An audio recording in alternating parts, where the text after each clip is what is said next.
Well, The Looking Glass is the most intimate album that I've done from a songwriting and a musical aspect. It's really a collection of personal stories of love and relationships, life, and personal growth, I would say. Although there are a lot of songs about love on the album, it's not really a love song album per se. It's more about the ups and downs that you experience going through these day-to-day, moments, and really about surrendering yourself and accepting them in the moment and growing with life. So Steve Greenwell, I wanted to work with a producer that could really help define my evolution from a classic soul sound into a more of a modern and fresh sound. And I had heard a lot of Steve's work, and I thought, he really had the background and the experience to do that. So when we started working together, I found very quickly that Steve was really pushing me outside of my limits. And we had a lot of fun experimenting with different ways of approaching the lead vocals and also layering a lot of the textures within the background vocals. That was something that I hadn't gotten a chance to do on my previous recordings, and I really enjoyed that part of working with him.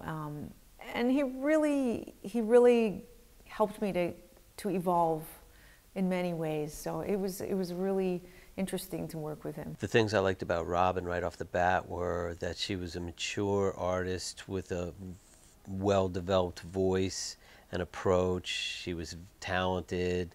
She sings extremely well. There were no indications of how this was all going to turn out for them. Some of the things I said in the very first meeting came to pass. I thought that she needed to make a record that kept what was timeless and classic about Robin McKell, but came a more natural progression for her and was contemporary and urbane at the same time. These were the elements I thought that needed to happen. One, for the sake of her career evolving, and two, for the sake of being able to push this to the right market where most of her fan base would reside. I feel it's my responsibility to push myself outside of my comfort zone and continue to create different things and evolve. I have evolved, I've taken a lot of risks, and sure, I'm afraid of failure, but in the end, to me, the only real failure would be doing a project that I'm not 100% invested in.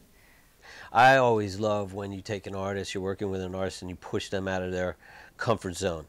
And most of the time, the day that you're pushing them out of the comfort zone, you're not getting what you want.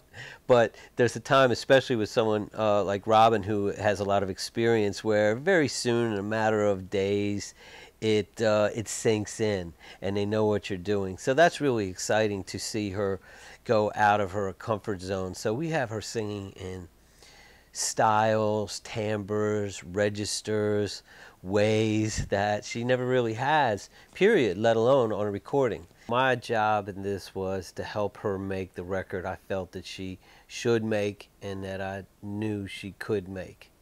And I just wanted to facilitate her vision as it started within her, but to inspire her to see it in a much broader, more colorful way, and then help her navigate that throughout the process. So, you see this amazing hair that we have happening today? Yes. I'd like to say that I have this happening every day, but it's not. It's because it's a very special day. We are here shooting the video for our first single, Stand Up. And so it's been a really great day, a great team that we're working with, and we have a great remix that we got done in London by Neros. And I love it, and I hope you guys love it too.